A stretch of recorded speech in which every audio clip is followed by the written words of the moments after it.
They had stripped out the medicine taste, trimmed down the cocaine content, and Robinson was innovating marketing practices. Coca-Cola was off to the races. Thank you for joining us today as we continue with part 3 of our series on the business lessons learned from Coca-Cola on this next episode of the Straight Shot Marketing Podcast. Welcome to Straight Shot. Marketing is everywhere. It's around your life, from what you eat to what you wear and where you go. It is a vital part of any and all business. Let's discuss the world of marketing and business as it influences everyday life with the staff of Atlanta marketing agency Reformation Productions and guests as they give it to us straight.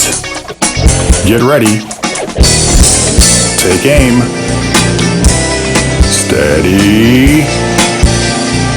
Welcome to Straight Shot. Welcome everyone to Straight Shot Marketing Podcast. Zachary and I were just sitting here talking about how he's using some of these lessons from Coca-Cola in a new book he's writing. Yeah, as some of you may know, it was suggested to me that I write a book about my experiences and thoughts on marketing. So I'm in the throes of doing that at the moment. It won't be released for some time because I'm still very much in the middle of it. Mm-hmm. But yeah, I've included several examples from the Coca-Cola story, some of which we'll get into later on in the podcast series. But, you know, it's been fun. It's been a lot more difficult than I thought. In marketing, we always try to be as efficient as possible with our words. So we try to say as much as we can with as few words as possible. Writing a book is almost the opposite of that. It is the opposite of that. You have to expand upon your thoughts, and I'm not. And how do you feel about that? Not really used to that. How do you feel about that? Publisher says you have to have X number of pages, and I'm like, I don't know. Just draw pictures. That's what I would do. I would just draw pictures. Well, we'll probably include some of that in there as well. Last episode, we talked about the invention of couponing. Robinson's strategy had worked. By now, 1 out of every 9 people had sampled Coca-Cola. That's a lot of folks. It was becoming a household name. He had decided early on to dedicate 20% of the company's revenue toward marketing the product. Now, Zachary, what is a normal percentage? I've always learned that a company's marketing budget should be 15 to 20% of the company's gross revenue. So over the years, that's what we've always, whenever we get asked that, because we get asked that a lot, that's the go-to answer, 15 to 20% of the company's gross revenue. So Coca-Cola was going to be on the higher end of that rule of thumb, if you will. Actually, it could be said that Coca-Cola may be one of the companies that originated why that percentage is utilized, because they were obviously so successful in what they had done. But in actuality, it's up to individual companies to determine how much they want to invest in business communications. I've seen internet companies with low overhead that spend upwards of 40% or more on marketing. Let me share some numbers I actually happen to have them here. Oh, goody. Share some numbers from a talk that I did a few years ago for the Gwinnett Chamber that kind of gives you some illustrations of that. Okay. So some of the companies I talked about that have low overhead that spend more. Twitter spent 44% of their gross revenue. Wow. Because Twitter's a website. They have no storefront. They have no products. So they spent 44%. Salesforce spent 53%. Constant Contact spent 38%. LinkedIn spent 35%.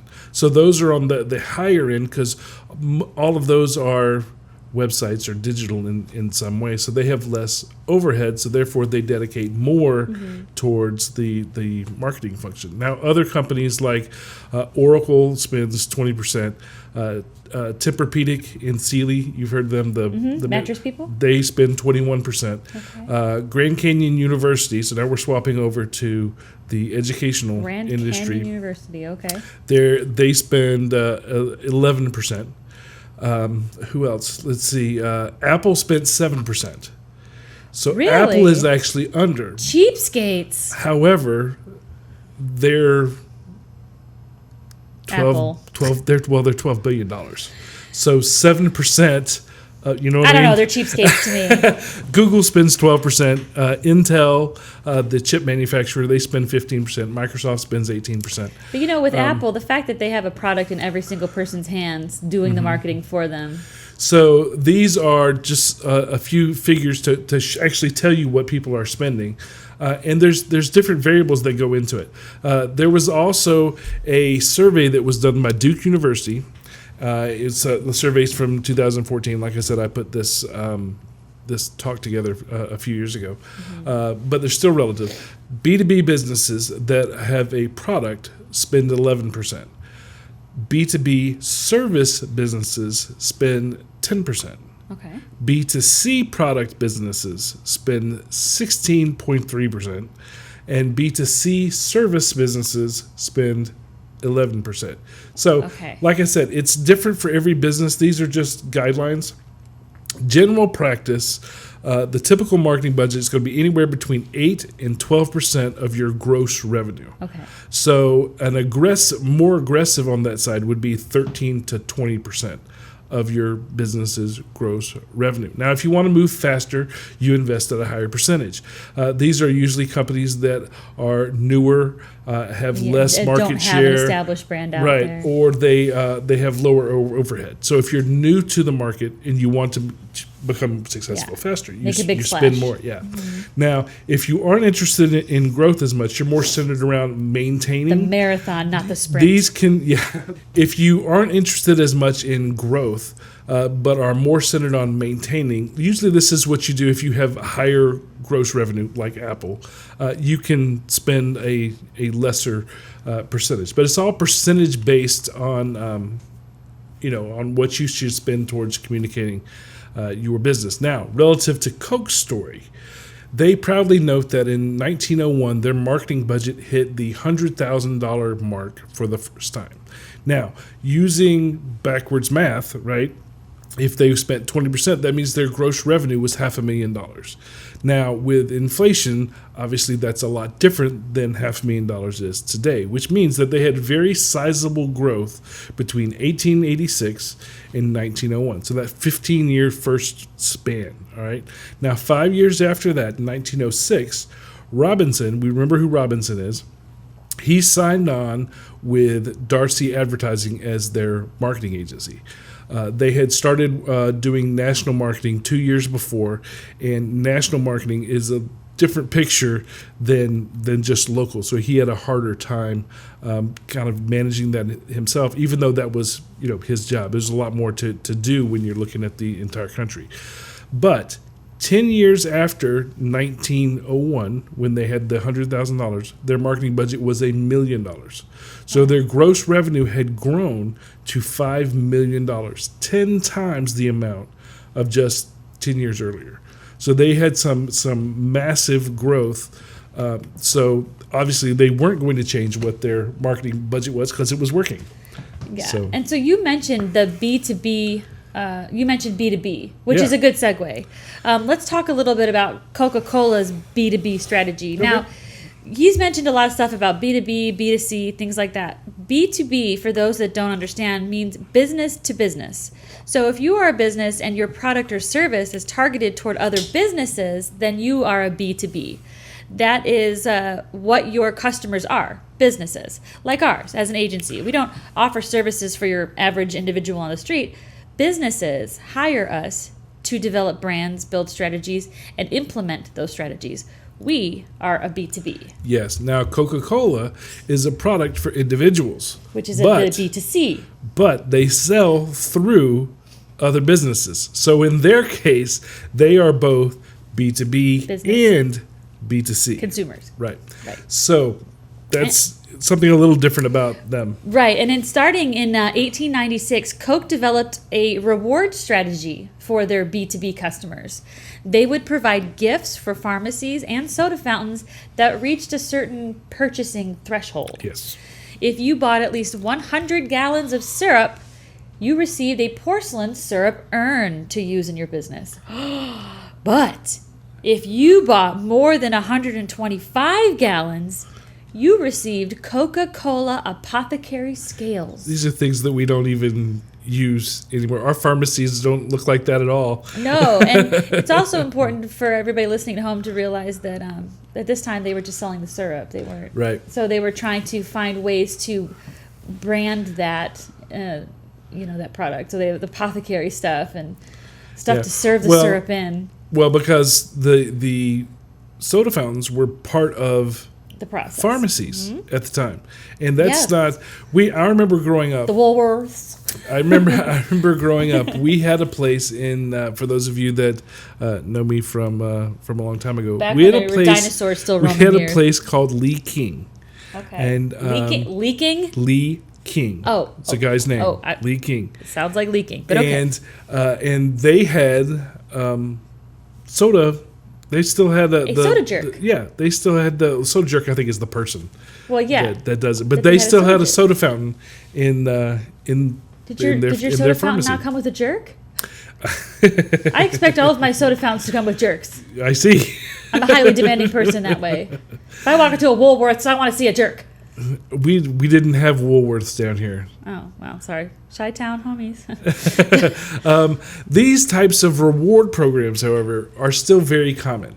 We just developed one for Napa Auto Parts where store owners who are B2B customers for the manufacturer will receive awards for meeting or exceeding their monthly sales goals. Right. So when building one of these strategies, the thing that you have to remember is that your gift, whatever you're giving as an incentive, has to bring value to the customer. It needs to be something that they want or need in their business, or it can be personal for the owner as well, depending on what the business is. But it can't be a throwaway item. No crap.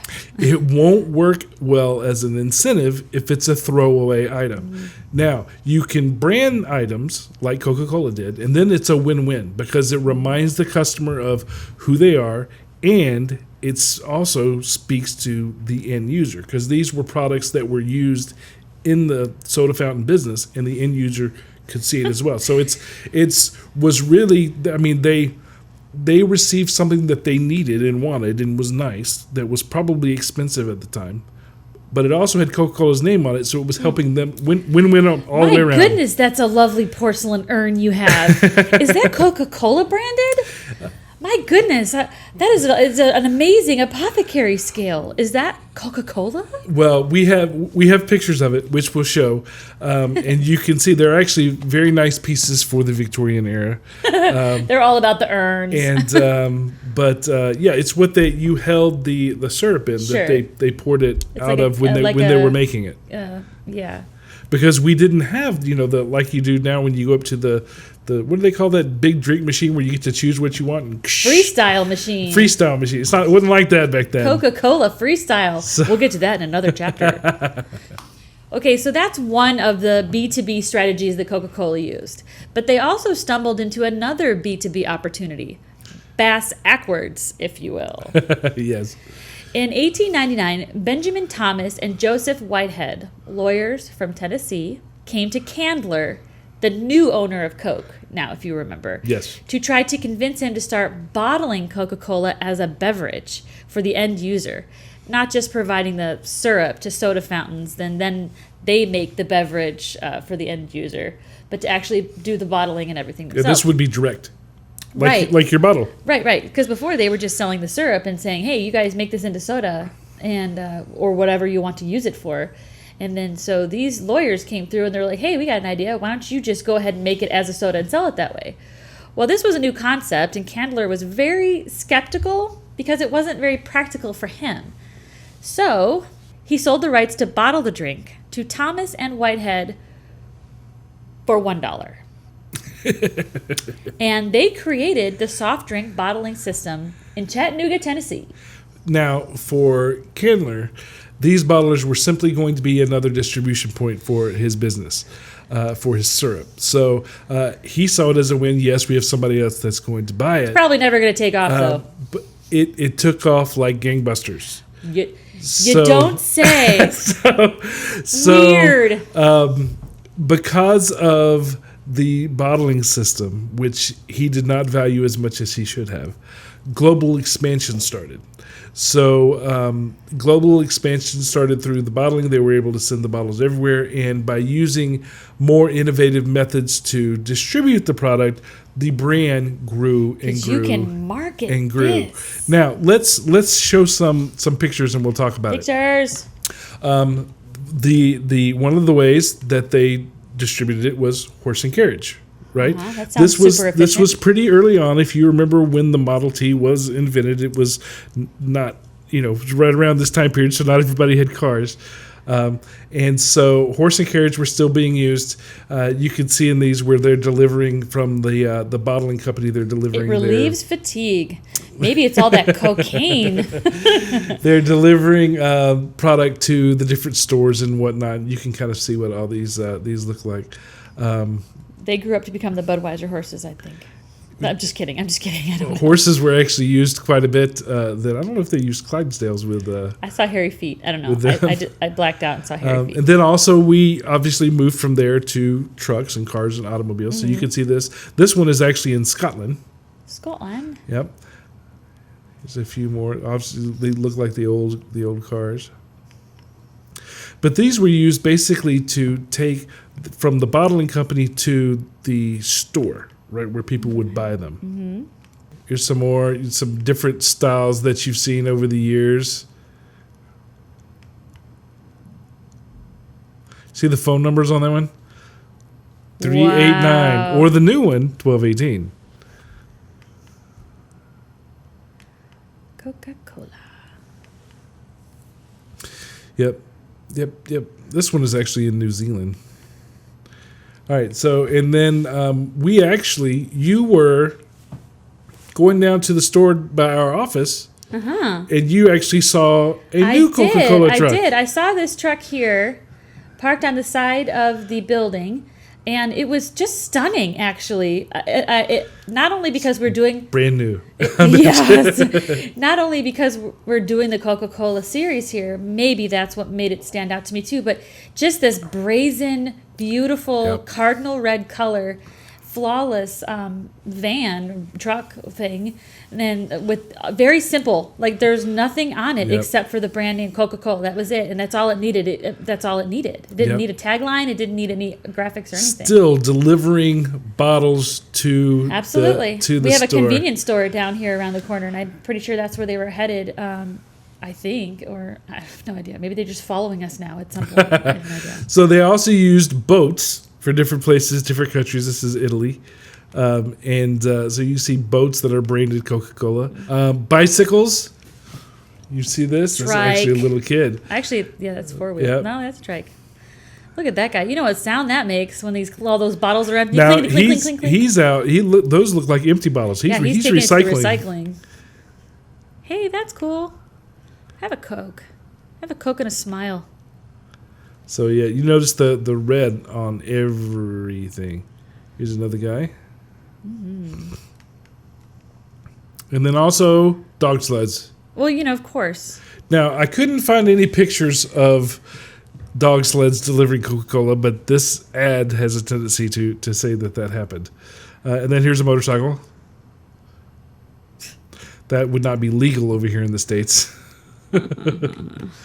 It's not road ready. Then, of course, we had push carts so that they can actually take the drinks out to the public now. So not just to the bottling, but you can actually buy it straight from the cart. The invention of ice boxes helped with that the invention of the closed-lid cooler.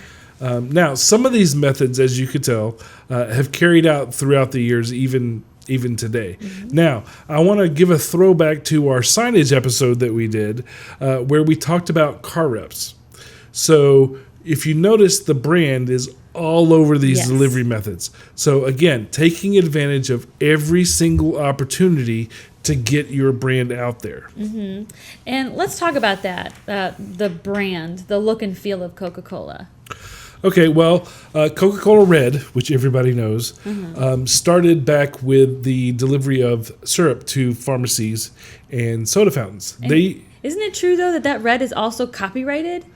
They have I don't know if you can copyright a color, but I think they have trademarked it for sure. Okay. Okay. So I guess I need to bone up on the difference there. Yeah, but they've trademarked that color red, so no other soda companies are allowed to use it. But that red comes from the fact that they used to paint their barrels of syrup red so that they would stand out from others. So that's where the red starts to tie in to the brand. Yeah. But way to take something and run with it. The brand goes beyond look. Mm-hmm. There's also feel and character and the personality of the brand, which can be harder to establish. So they started using a model that became known as the Coca-Cola Girl to communicate their brand to the public.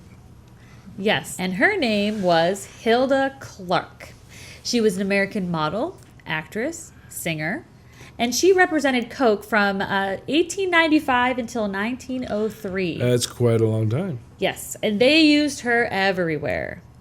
The Coca-Cola tasting coupons, calendars, clocks, menu cards, mirrors, serving trays, and point-of-sale displays. Yes, she was a real Victorian-era beauty. Yes, she was a fox. Yes, and she represented the customers that they wanted. They wanted someone with some disposable income. Fancy. Somebody that was wholesome. Sure. The every woman. I don't look anything like her, but okay. Not again, every woman. Victorian era. So the every woman of the day. Gotcha. American, confident, someone that no longer required an escort but could have adventures on their own. An independent woman. Again, that's not something that applies to today, but to that time period. It really made a difference that she could have adventures on her own because she's pictured solo. And I would think too, actually, that it does represent a little bit of what Coca-Cola still stands for today, which is that American. Even though it's an international product, it's American. It's wholesome, and it's an independent spirit. Yeah, Coca-Cola is as American as apple pie. Yeah, that's in a different podcast. We're going to do apple pie next. Now, over the years, Coke has changed the models, but the Coca-Cola Girl campaign ran from 1890s through the 1960s. And all of them represented the same brand attributes. Now, of course, they also placed their logo on relative items. So on the B2B side, that included glass lampshades, clocks, coasters, pencils, napkins, ashtrays, serving trays, displays and signage, which included festoons. Do you know what a festoon is? I know what a spittoon is. A festoon is if you look at when you dispense liquid, dispense Coke, that top piece. They would cover that up with branding. That's called a festoon. So it's not a spittoon. It's nothing like a spittoon. No, nothing like that at all. They also painted walls. Okay. You can see that if you go through a lot of old towns, you'll still see where faded actually, Coca-Cola signs on the side of a building. Cumming, if any of our listeners are from the Cumming area, in the downtown city part of Cumming, Georgia, there is a pharmacy. Goodson Pharmacy right on the corner. Wow. And right on the side of that building is a giant Coke sign painted on the wall that says, drink a Coke. Or I think it says, enjoy a Coke or drink a Coke. Yeah. With the logo. It's pretty cool. But you can tell it's old. Yep. It's cool.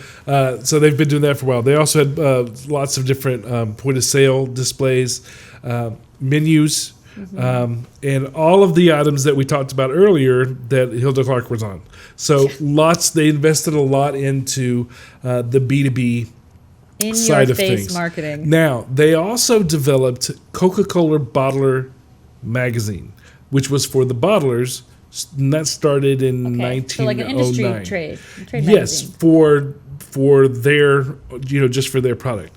And they had another magazine called The Friendly Hand, which was later known as The Red Barrel, that was sounds a little better. for all employees of Coca-Cola. They started that in 1921. So they influenced not only their external culture, but also their internal culture. So you have to think about, when you think of branding, you have to do external branding, right, which is to the public, but they also knew to do internal branding so that the people that worked with them and for them still represented the brand. And we can see a lot of that happening even with like Chick-fil-A's brand and stuff. A lot of people understand that they have an external brand and they have an internal brand as well. They do.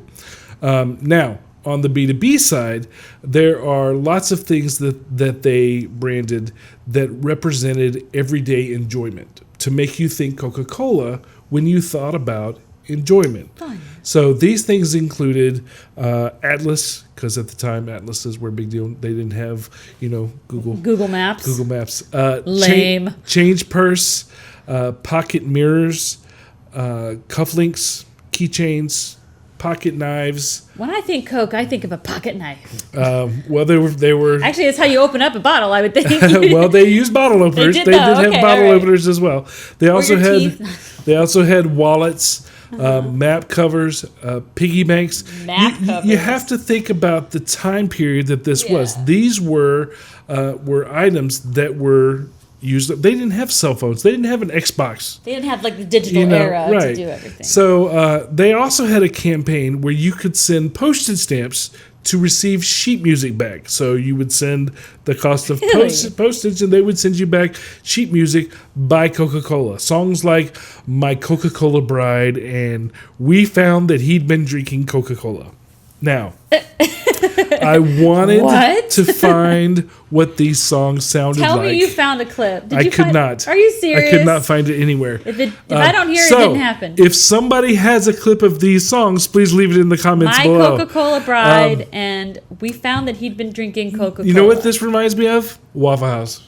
Waffle House? If you go into Waffle House and you look at the jukebox, there are several songs about Waffle House in the Waffle House jukebox. Never actually done that. Like looked in the jukebox at a Waffle House. I don't know how many people play them, but they now that's all I want to do is go to Waffle House and play a Waffle House song. Again, this was sheet music because again, radio was because it makes you new. Happy.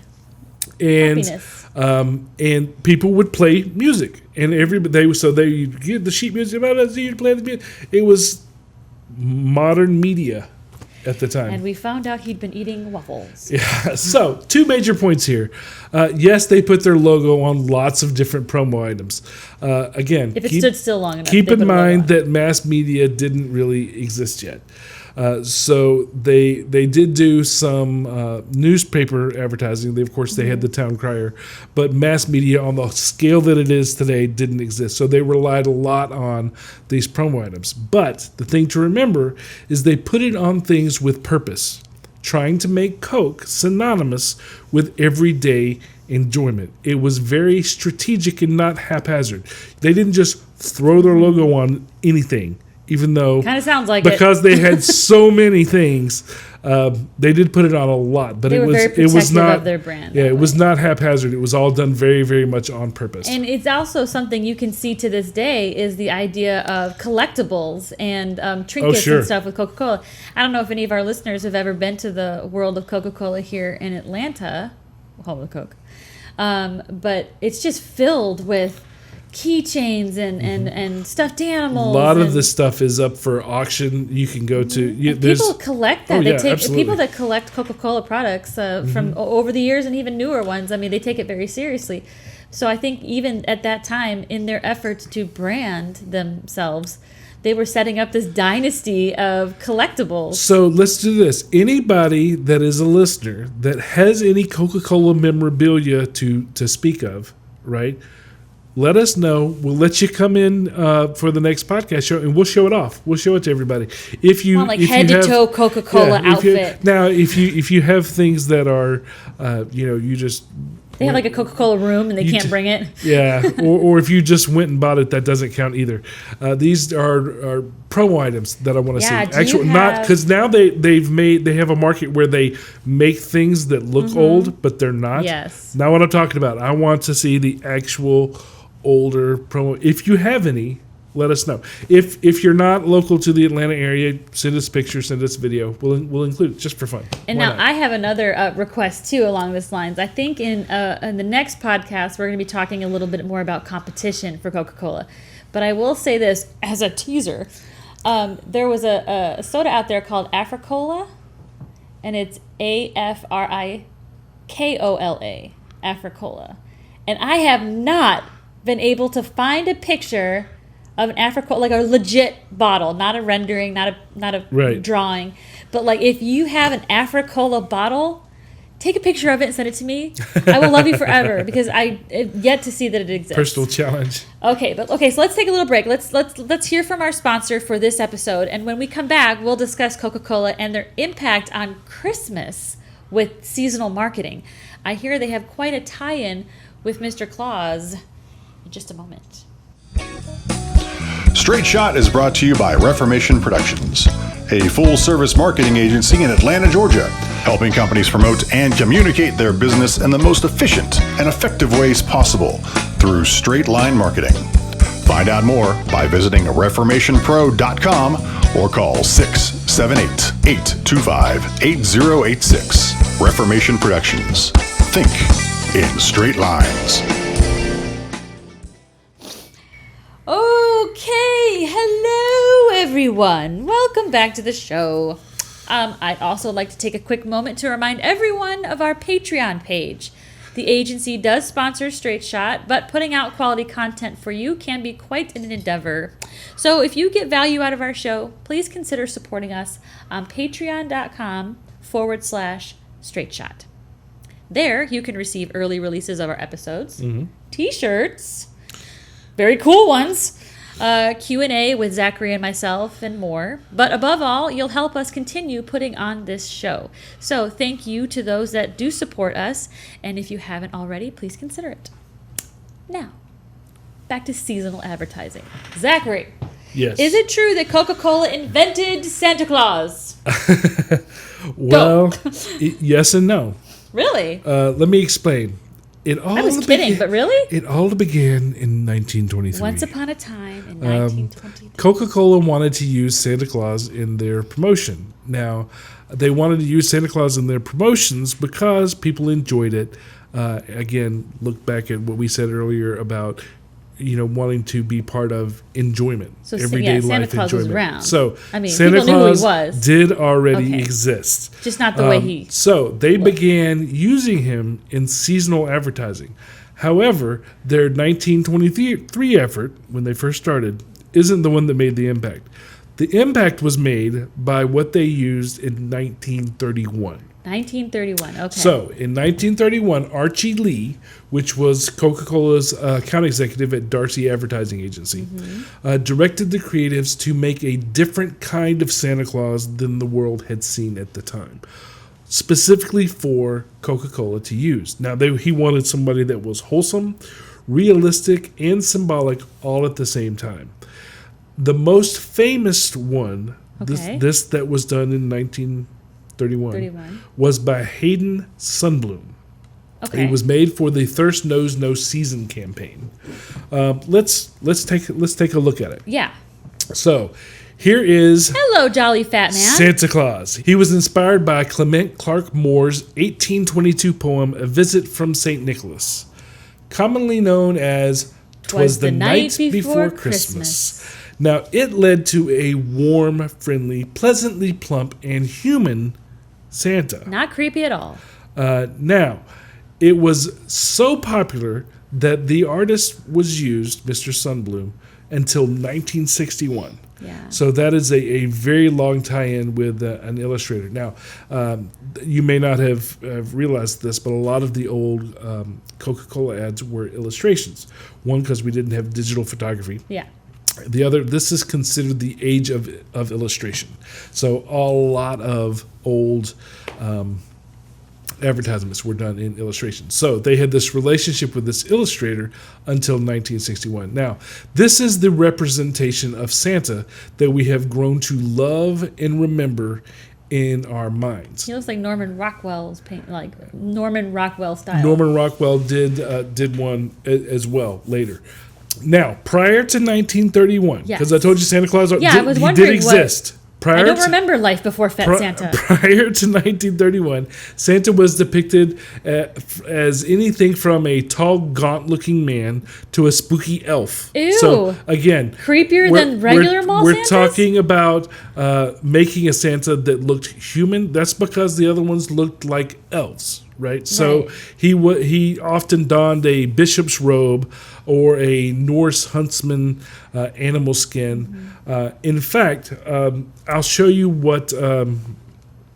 I'll give you a little more history with Santa, and then I'll show you the first illustrations of him. You know what? We haven't even gotten to Thanksgiving, and this one's already talking about Christmas. Civil War cartoonist Thomas Nast. Okay. He's of German descent, right? Okay. His parents came over here from Germany.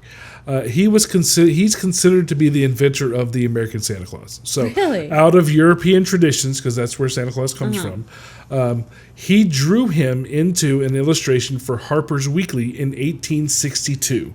So Santa Claus was not invented by Coke.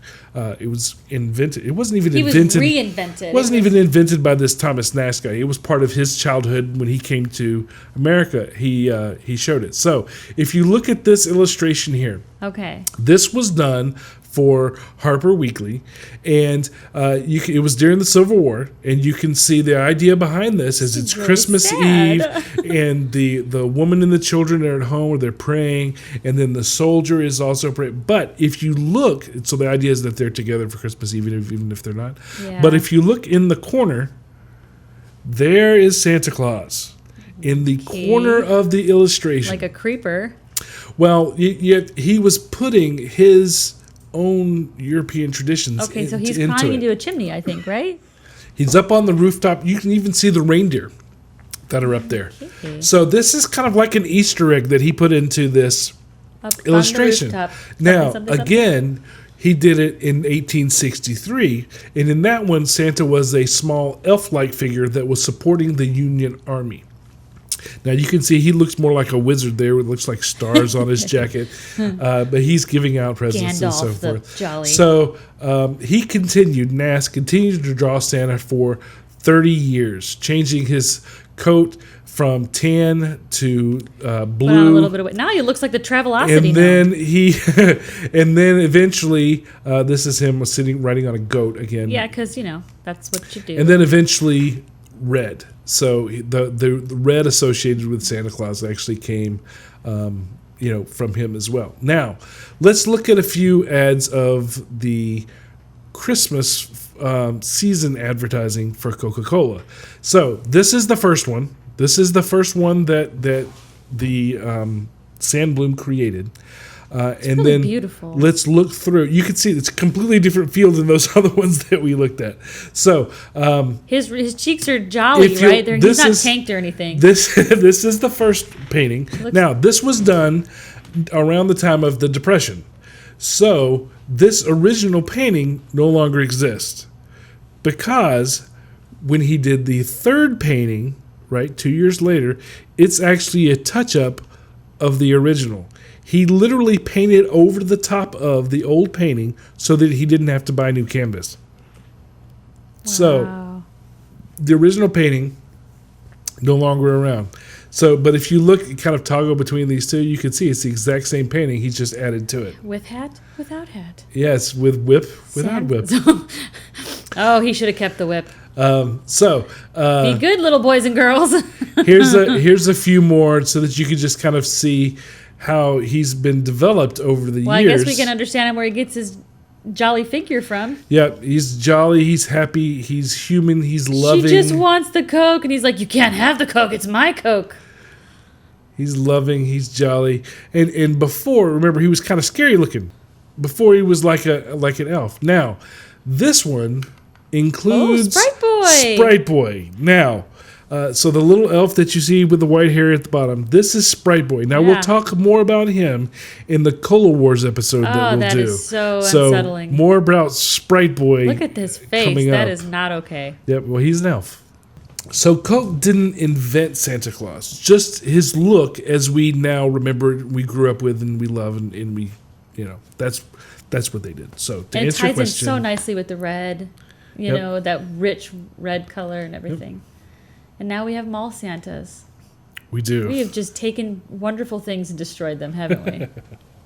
So what about the Polar Bears campaign? I mean, a lot of us remember seeing the commercials and with the polar bears and the Coke. What does that have to do with anything? Those jump way ahead in time. So 1992.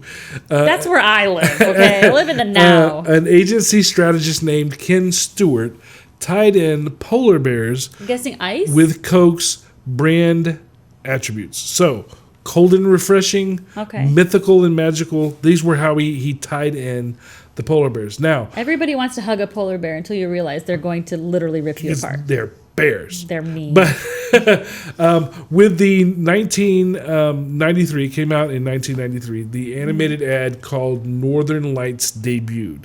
Ooh. Now, it was also new technology. It was animation by computer, which was brand new at the time. And it showed polar bears enjoying the sights and pausing for refreshment. Again, enjoying everyday enjoyment. That's still part of their brand. And pausing for refreshment, still part of. Let me show you the ad. Yeah, it takes two things that people don't normally ever get to see. Which is the Northern Lights and polar bears. Let me show you the ad. Okay, let's do it. See, they look so huggable until they claw your eyes out.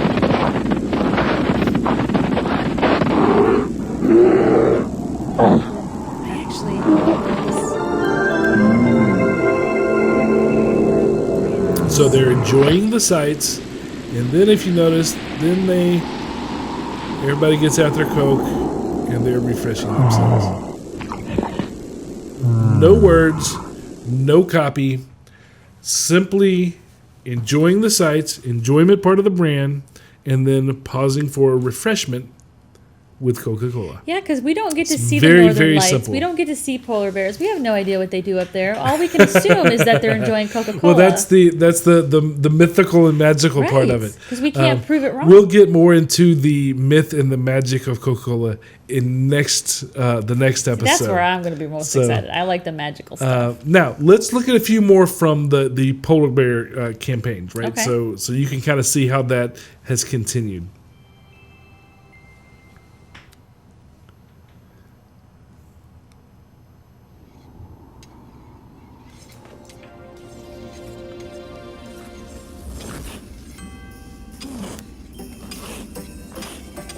Still a better skater than me. Because polar bears ice skate. Again, mythical and magical. You don't know. Maybe they do. And they have scarves. It's cold up there, Zachary. You have a scarf. Look, the tie-in with Coca-Cola Santa Claus. He hands him a Coke. And not only are they using polar bears now, but they're using it as a Christmas thing. They're tying both of those together. Wow.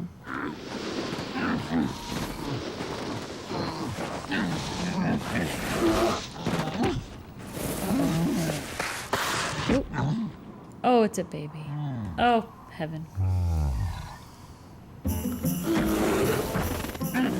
So now you can see they've tied in polar bears to Christmas and family and enjoyment. So again, all different elements of the brand that they're pulling together to, again, represent Coca-Cola. So everybody in the family likes it. One of the things that you need to remember with seasonal advertising was developed to help increase sales during the slower winter months. So Coke naturally did better when it's hot outside, right? Because it's cold, it's refreshing. So they needed something to pump up the wintertime months. So Santa Claus and the seasonal advertising and eventually the polar bears were all designed to make it where you drink Coke, that hot chocolate. You drink Coke year round. Now, they developed these strategies based on business observations, again, slower months, and then goals. They wanted it to be drank year round. So again, very, very cognitive. And that's the thing that a lot of people don't realize. In business communications and marketing, it is all thought out. Nothing is happenstance. There's a lot of thought that goes into why these companies do this and how they do them. Yeah, and like you were saying, there's a lot of thought. There's a lot of prediction. And there's a lot of forward thinking. And not just thinking about, recognizing the trends that are happening at the moment, but also being able to predict how they would move in the forward. long run. Yeah, Well, what will this mean in the long run? So let's do our sum up. Let's do our lessons as a straight shot. Okay. The lessons from this episode. Number 1. Numero uno. We talked about establishing a marketing budget. So 10 to 20%. Spend money to make money, people. 10% of your gross revenue is considered standard for setting a marketing budget. Yes. So the thing to remember here is to make a plan, set it in your heart, commit to it, and then follow it. Just like they did. They committed to spend 20%, and they've been doing it, and it's worked extremely well for them. If you don't know how to make the most of that 20%, hire a professional. Plug. Number 2 Yes. was to embrace every opportunity to communicate your brand. So we talked about B2B marketing strategies, also thinking internally and externally. Yeah, don't forget about the people that distribute your product, on both sides. The businesses. Mm-hmm. Yeah. And use relative promo items. My key there is not use promo items. It's use relative promo items and marketing, advertising, etc. that reflects your audience and your brand. You remember the Coca-Cola girl was a reflection of their customers. People like to see themselves. So it's a reflection of your customers, a reflection of your brand. Be strategic in how you communicate your business. So Stand out, be different. That's number 2. Number 3 thing that we talked about was the brand being more than a look. Mm-hmm. So though the look is important, and the look is important because it's quick and easy to recognize. When you see a Coca-Cola bottle, it's red, you know exactly what it is, the shape of the bottle. Yeah. Has anybody ever picked up an RC can and been like, whoa, wait, no. So nice try. The look is important, but it's also feel and character, the personality of the company, something that people can relate to outside of consumerism. So be sure that you're showcasing who you are rather than simply what you do. For Coke, that included everyday enjoyment and refreshment. We talked about that all throughout the episode. So number 4, what was number 4? Number 4 is if it works, stick with it. Yes. Because it will yield long-term success. Consistency leads to being remembered. So if you have something and looks one way one time, and then when they look at it next time, it looks different, that doesn't help them remember that it's the same thing. Because it's like having to start all over again each time. So consistency leads to being remembered. If it ain't broke, don't fix it. That was a lesson from the Coca-Cola girls, where they used the same girl in everything, until that girl model retired and they got a new one. And then they got Vivian. And then Santa Claus as well. They used Santa Claus, for years and years and years for their seasonal advertising. Be consistent, be remembered. Yeah, because at some point your customer base are going to come to expect certain things out of out of it if you do it well, and that's a compliment. Mm-hmm. If all of a sudden we stopped seeing the Budweiser dogs, or if we stopped seeing Santa for Coke, we're going to be disappointed as a consumer base. That you don't want to disappoint your consumer base. Number 5. Yes. Measure your business's success and build strategies based on those results. We just talked about that with seasonal advertising. Mm-hmm. Measure your business's success, build your strategy so that you can reach the goal that you want as a result. So those are the 5 lessons from today's episode. I'm parched. Now I want something to drink. You have something? I do. I have this Coke Zero, which is amazing, but we'll get that in a new podcast, not this one. We're still talking about the history, but that's it for our show today on Coca-Cola. Be sure to tune in next time when we continue to learn lessons from the history of Coca-Cola. The next episode is going to be centered around mystery, imitation, and war. Find out what I mean on the next episode of Straight Shot Marketing Podcast. Be sure to subscribe if you are watching us on YouTube. Hit the little bell to receive notifications. Or go ahead and text the word reformation to 90210 to be notified via text message on your cell phone when new episodes are released. Until next time, guys. Bye. Thank you for listening.